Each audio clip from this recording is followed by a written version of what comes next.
സ്വാമിജി, നമ്മുടെ ഇന്നത്തെ ചർച്ചാ വിഷയം വിശ്വാമിത്രന്റെ ആകരക്ഷ ചെയ്യുന്ന രാമലക്ഷ്മണന്മാർ, ഋഷിമാരുടെ യാഗം, ഋഷിമാരുടെ തപസ്, ഋഷിയെ സംരക്ഷിക്കുക എന്നത്, ഏകാന്തമായി സമൂഹ നന്മയ്ക്ക് വേണ്ടി തപസ്സു ചെയ്യുന്ന സന്യാസിമാരെയും ഋഷിമാരെയും സംരക്ഷിക്കുക എന്നത് ഒരു ഭരണാധിപന്റെ ഉത്തരവാദിത്തമാണ്.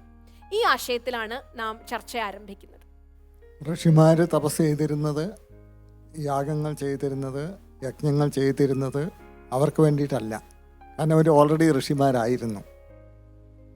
ഋഷി എന്ന് പറഞ്ഞാൽ ആരാണോ സത്യദർശി, നിങ്ങൾ ഓരോരുത്തരും ഋഷിമാരാകണം. ഋഷീകം എന്ന് പറഞ്ഞ ഇന്ദ്രിയങ്ങളെ ആര് ജയിച്ചിട്ടുണ്ടോ അവനാണ് യഥാർത്ഥ ഋഷി.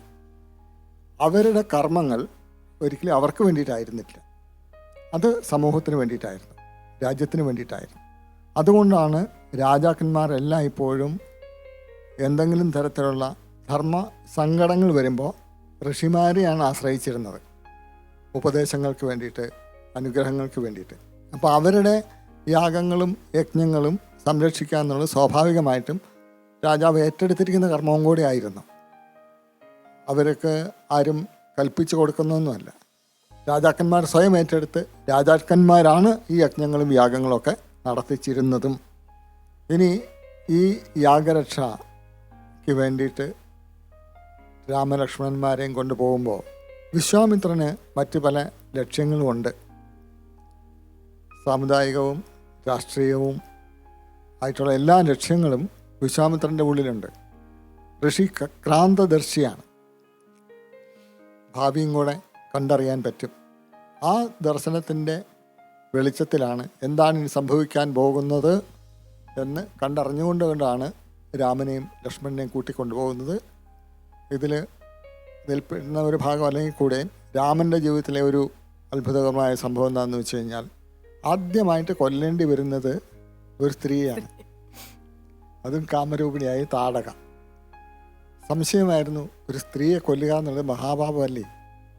പക്ഷേ വിശ്വാമിത്രൻ പറയുന്നു, അധർമ്മം സ്ത്രീയാണേലും പുരുഷനാണേലും അതിനെ ഒഴിവാക്കേണ്ടതാണ്. സമൂഹത്തിന് ഹാനികരമായിട്ടുള്ളതാണ് അധർമ്മം, അതിനെ ഇല്ലാണ്ടാക്കുന്നത് രാജധർമ്മമാണ്. അതുകൊണ്ട് കൊല്ലാം. അങ്ങനെയാണ് താടക ആദ്യം വധിക്കേണ്ടത്.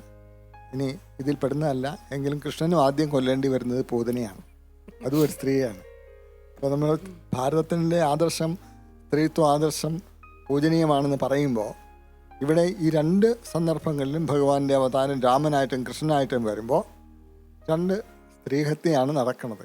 പക്ഷേ അത് അധർമ്മത്തിനെയാണ് ഹനിക്കുന്നത് എന്ന അർത്ഥത്തിൽ തന്നെ എടുക്കണം. എന്താണേലും യാഗം, യജ്ഞം എന്നുള്ളത് യജിക്കുക, യജ്ഞം എന്നുള്ളത് അതേപോലെ സമർപ്പിക്കുക. തൻ്റെ മുഴുവനും ഐശ്വര്യങ്ങളും എന്താണെങ്കിലും ഭഗവാന് വേണ്ടിയിട്ട് ഭഗവത് അർപ്പണമായിട്ട് ചെയ്യുന്നതാണ് യജ്ഞം. ആ യജ്ഞമാണ് ഓരോരുത്തരുടെയും ജീവിതം, രാജാവിൻ്റെയും ഏത് വ്യക്തികളുടെ ആണെങ്കിലും അതിന് വേണ്ട സംരക്ഷ കൊടുക്കേണ്ടത് നമ്മുടെ സംവിധാനമാണ്. അതുണ്ടെങ്കിൽ ഈ സംവിധാനം നിലനിൽക്കുകയുള്ളൂ. ഏറ്റവും ചുരുക്കത്തിൽ ത്യാഗം. വിവേകാനന്ദ സ്വാമിജി പറയും, ത്യാഗവും സേവനവും ഇതാണ് ഭാരതത്തിൻ്റെ ആദർശമെന്ന് പറയും. ഈ രണ്ടുമാണ് ഇവരുടെ ജീവിതത്തിലൂടെ നമുക്ക് കാണാൻ കഴിയുന്നത്.